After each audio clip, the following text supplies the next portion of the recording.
Social media ఒక వ్యక్తిని జీరోలో ఉన్న వ్యక్తిని హీరోగా చేస్తుంది. హీరోగా ఉన్న వ్యక్తిని జీరోగా కూడా చేస్తుంది.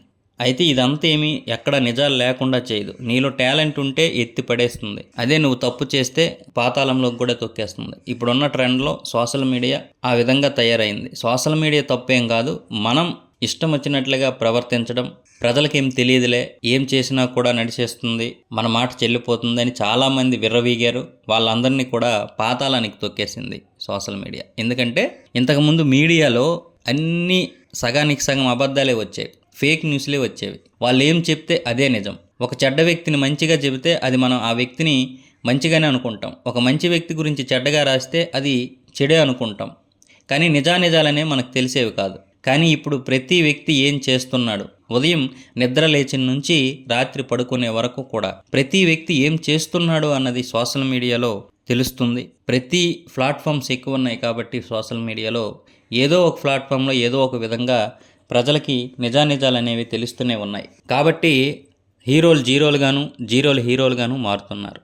అయితే అది వారి యొక్క ప్రవర్తన బట్టి సుమా.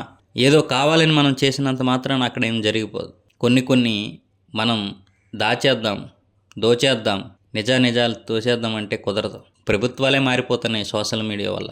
ఒక వ్యక్తి జీవితం ఎంత. మనం హీరోగా అనుకున్నాం హర్ష సాయిని, తర్వాత బెట్టింగ్ యాప్ల ద్వారా ఇంచుమించు 1000 మందిని పాతాళానికి తొక్కేసి అందులో 3-4 ఆత్మహత్యలు చేసుకునే పరిస్థితికి వెళ్తే ఆ వచ్చిన డబ్బులతో ఒకరికో ఇద్దరికో సహాయం చేసేసి దాని ద్వారా పాపులారిటీ సంపాదించుకొని కోట్ల రూపాయలు సంపాదించినటువంటి హర్ష సాయి ఇలా సంపాదించాడా అనేది మనకు తెలిసిన తర్వాత అతని మీద కొంచెం మనకి ఒక యావగింపు వచ్చింది. అవి అబద్ధమైతే బాగుండు అనిపించింది.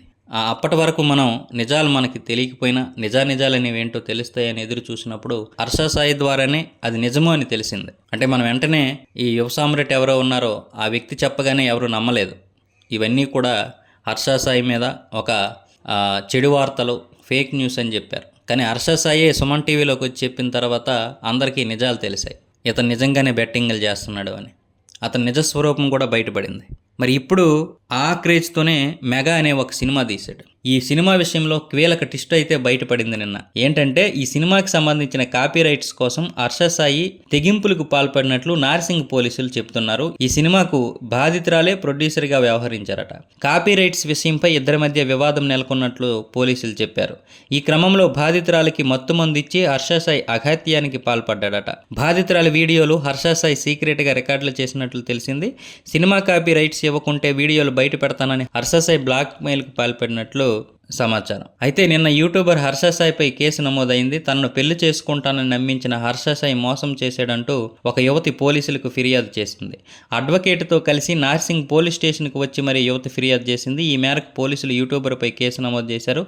బాధితురాల నుంచి నార్సింగ్ పోలీసులు కొన్ని ఆధారాలను సేకరించారు. మరికొన్ని ఆధారాలను సమర్పించాలని బాధితురాలని పోలీసులు కోరారు. హర్ష సాయి నుంచి, అతని ఫాలోవర్స్ నుంచి ప్రాణహాని ఉందంటూ బాధితురాలు చెప్పింది. పెళ్లి చేసుకుంటానని నమ్మించి తన వద్ద నుంచి 2 కోట్ల రూపాయలు తీసుకున్నాడని ఫిర్యాదులో పేర్కొంది. ప్రేమ, పెళ్లి పేరుతో లొంగ తీసుకున్న నగ్న వీడియోలను, నగ్న చిత్రాలను పెట్టుకుని బ్లాక్ మెయిల్ చేశారని, అనేకసార్లు తనపై అత్యాచారం చేశాడంటూ ఫిర్యాదులో పేర్కొంది. అలాగే దాడి కూడా చేశాడని బాధితురాలు వాపోయింది. కేసు నమోదు చేసిన పోలీసులు హర్ష సాయి కోసం గాలింపు చర్యలు ముమ్మరం చేశారు. యూట్యూబర్పై 328, 376 2/N 354(b)(c) సెక్షన్ల కింద పోలీసులు కేసులు అయితే నమోదు చేశారు. హర్ష సాయితో పాటు ఆయన తండ్రి రాధాకృష్ణపై కూడా కేసు నమోదు చేశారు. అయితే హర్ష సాయి తండ్రి రాధాకృష్ణ కూడా నిన్నటి నుంచి అందుబాటులో లేకుండా పోయారు. వీరి కోసం పోలీసులు ముమ్మరంగా గాలింపు చర్యలు అయితే చేపట్టారు. ఇలాంటి వ్యక్తికి మనం ఒక బ్రాండ్ అంబాసిడర్గా కూడా నియమించాం. ఎవరు ఏంటి అని చూడకుండా సోషల్ మీడియాలో వచ్చిన గుర్తింపును చూసి మనం ఏదేదో చేసేస్తుంటే తర్వాత వీళ్ళ నిజస్వరూపాలు బయటపడుతుంటే అది ఆ పదవులకే కలంకం కదా. అందుకే ఏ వ్యక్తికి ఏ పదవి ఇచ్చినా కూడా అతని చరిత్రని, గత చరిత్రని చూసి ఇవ్వాలి. ఇది ఏ ప్రభుత్వమైనా చేయాలి. పోలీసులే కదా ఆ బ్రాండ్ అంబాసిడర్కి ఇచ్చారు. అంటే వాళ్ళు ఏ విధంగా ఫెయిల్ అయ్యారనేది అర్థం చేసుకోవచ్చు.